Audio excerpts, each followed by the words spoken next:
preparing your children for exams can be a stressful time for not only the individual but also for the family and the parents and everyone in that network.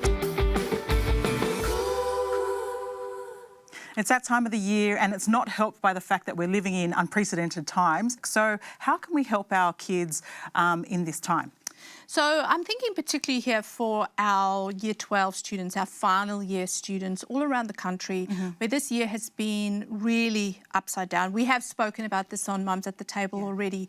But in terms of exams, I think there's two areas we can help them focus. Right. One is emotionally and one is practically, but also bearing in mind different families are going to put different emphases on exams and this final year.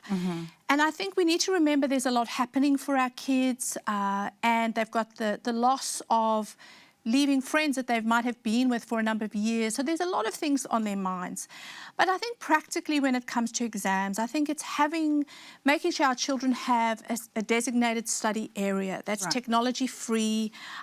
Even our children now at the end of their school time, they still need to be helped with technology boundaries around study time. Okay. Not banning everything, but actually using that for chill time or downtime. Right. Then also checking out what is their eating schedule like. Are they drinking enough water?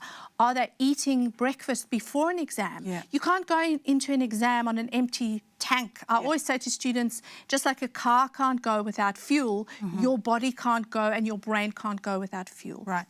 Then another big one is parents try and stop everything, all activity, all socialising, all sport around exam time. I would say, please don't do that. Our children need exercise. Right. Exercise helps with oxygen and blood flow to the brain, and it's healthy for our kids to be doing sport.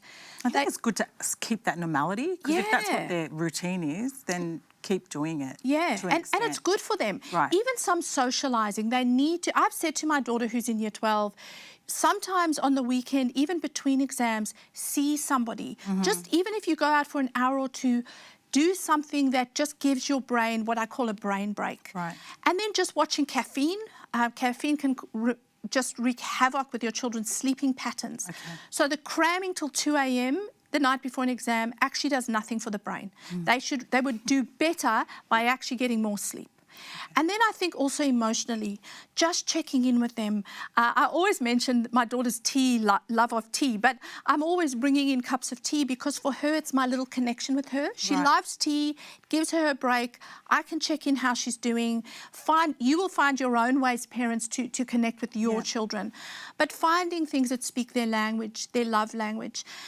Even around exam times, if you agree not to let your child do their chores during that time, you know, I'm a big one for chores, but I think when our children are under pressure, just like when we as adults are under pressure, we like someone to say, can I help you with doing that today? Yeah. I think that speaks love and kindness to our kids and go, you know what, for today, you've got English tomorrow, let me do your dishwasher chore or whatever it is.